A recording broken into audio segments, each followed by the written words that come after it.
araw-araw. Kaya, kailangan parati, prayer is our key to to have this wisdom from God.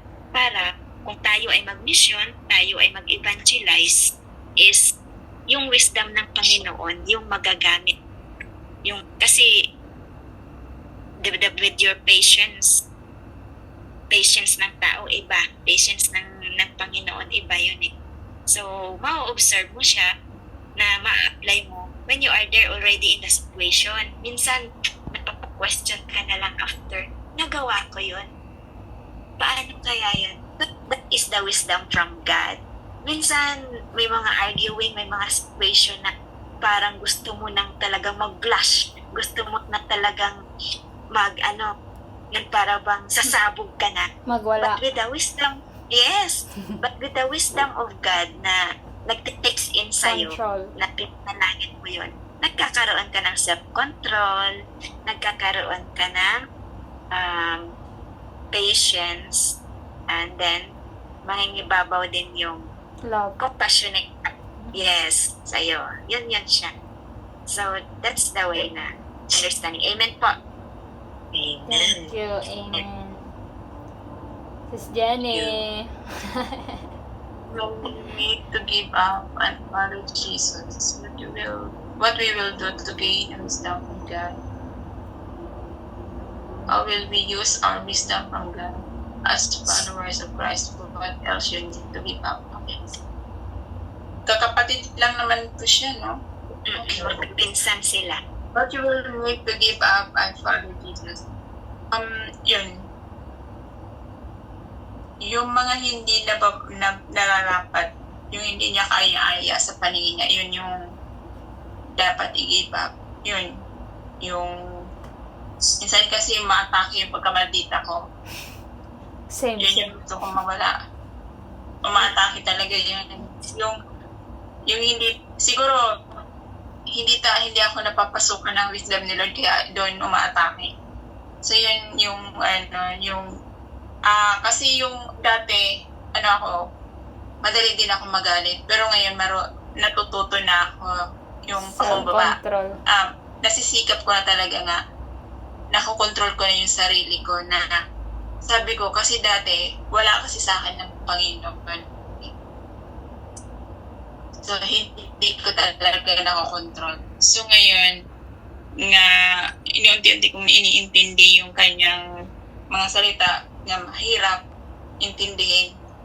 Pero sinisikap at hinihingi ko rin sa kanya yung wisdom talaga na yan na pagkalob niya sa akin, na maintindihan ko para siya na ang mag-control sa sarili ko. So, ngayon, yun, naunti-unti na yun.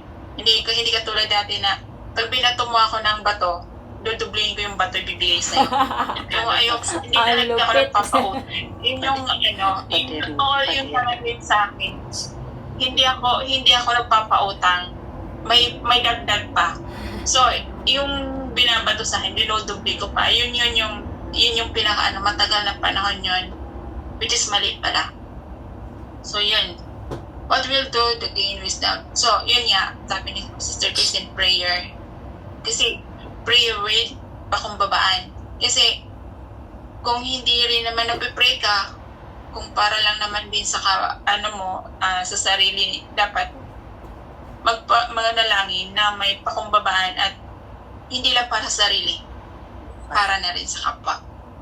May dagdag si Sis Aika. How will you use our wisdom? May dagdag si Sis Aika. What are the How will things? we use our wisdom from God? So, gagamitin sa mabuti, hindi sa kamakamundo, sa kabutihan. Tama. Kasi kung totoo yun, kung wisdom ng tao ang susundin natin, iba ang paputunguhan. Pero kung wisdom ni Lord, maganda ang mararating natin. As a followers of Christ, what else you need to give up? Yun nga, yung hindi maganda ginagawa. Mga sa lumang buhay, yun yung at sikapin na mabago yun. Sikapin na tanggapin. Kasi tayo lang ang hinihintay ni Lord eh. Hindi tayo ang naghihintay sa Kanya. Amen. Siya ang naghihintay sa atin na bumalik tayo sa Kanya. Naman. Hindi yung ay kapag naman ni Lord dumating sa buhay natin, no? Siya ang naghihintay sa atin. Hindi tayo ang naghihintay sa Kanya. Kaya, tayo ang malaki yung pagkukulang talaga natin sa Kanya kasi nakadipa lang siya naghihintay sa atin, pero tayo, nawiwili tayo sa makamundong bagay. So yun yung yun ang sisikapin para ma-give up ang lahat. Yun lang naman yung kailangan. At yun, may kapakumbabaan at marunong tayo pagkapwa-tao. Yun yung sabi ni Sister Joy na tayo yung nakakaintindi, tayo yung magpakumbaba. Minsan, ang hirap. Yun nga sinasabi, di ba? Ang hirap. Hindi mo maintindihan yung salita niya tagos sa kaibuturan kung hindi tayo marunong sumunod sa Kanya. Kasi sa akin, marami na yun. Kasi cycle lang tayo, di ba? Cycle lang yung mga readings. So, maraming beses ko siya narinig, pero hindi ko siya naintindihan. Ngayon, yung sa salita pa lang niya, the word of the Lord na tagos talaga, totoo talaga pag yun ay siya isinunod. Sa pagbabasa mo pa lang mararamdaman mo na yun na parang inaano na talaga yung puso mo. Kaya, sikapin. Yun lang po. Amen. Amen. Meron pa po yung Thank you. isa, what are the things you need to detach that hinder your relationship from God? Dagdag ni Sis Aika. What are the things? Doon na rin yan siya. Related din siya doon Yun na sa yan. Related siya. Yun na yung pag sa kamundo. kung Same ano lang yung ang makamundong. Same lang siya. Same. Kasi kailangan lahat yun eh. Lahat yun. Kaya lang, bilang tao, hindi natin full talaga na i-give up yun. Marami tayong, katulad yung sinabi ni Sister Christine, lalo na sa malalapit sa puso natin. Oo. Ang Diyan tayo hirap i-give up. tinites. Oo, Mahirap dyan i-give tayo. up. Doon tayo, alam kasi ni Lord kung saan Sinusubok. tayo Mahina. marupok. Doon tayo, saan ka dito kasi ganito. At nandito din si Saneng. Kung saan ka marupok, doon ka naman niya talagang ititempt ka niya. Kaya nag-aagaw talaga. Kailangan talaga Labanan. pananampalataya para malabanan mo lahat yun. Yun lang po yun. Kasi katulad sa akin, sabi nila, yung namatay nanay ko, kailangan daw tanggapin para makaano daw siya ng magdire-diretso, hindi siya pabalik-balik. Ang mabigat, kaya lang sabi nila kailangan tanggapin mo yun. So ngayon, ang matagal ko siya tinanggap dahil hiningi ko rin naman sa kanya Lord. Pero hindi ko pa naintindihan yung salita lang ng mga tao yun na tanggapin mo ng buong puso. So ngayon naintindihan ko, hindi pala masama nga tanggapin ko agad-agad nga nawala siya. Ngayon ko naintindihan kasi yun pala ay din, kasi magtiwala lang kay Lord. Yun lang po. Amen. Sis Melody, it's your turn to shine. Okay. Good night. Ala, good night na si Sis Jessica. Oh, wala pang closing prayer. Excited siya bukas. Tulog siya ng maaga. Excited siya bukas. Proctor ka rin ba bukas, Sis Jessica? Proctor ka rin bukas? Yeah. O ikaw yung maglalaro doon, kami magbabantay sa'yo.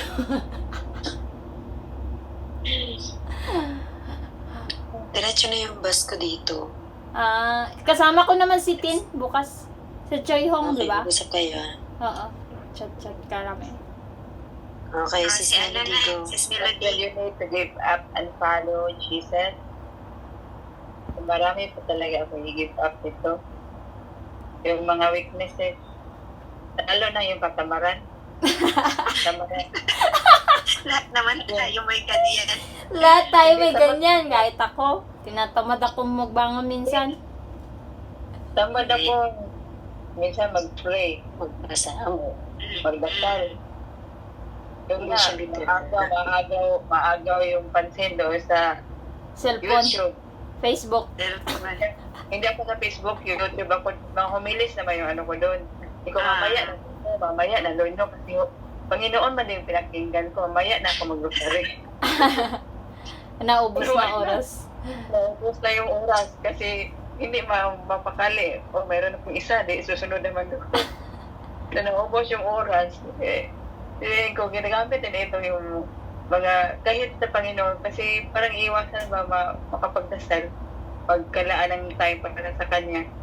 Yun talaga yung ano ko, yung weakness ko. Ikaw, Lord, bigyan mo ako ng ano, Lord. Yung bang talaga may time ako para sa'yo na mag-pray. Tapos minsan nga, Lord, pagod naman ako. Higa na ako. Ganyan din Higa na ako. lang May Lord, dahilan. ito na lang ako, Lord, no, mag-pray na lang ako habang nakahiga. Tapos yun, nakatulog na. Sabi ko, ala, ang bilis-bilis ng oras, Lord. Sabi ko, hindi ba ako nagdasal?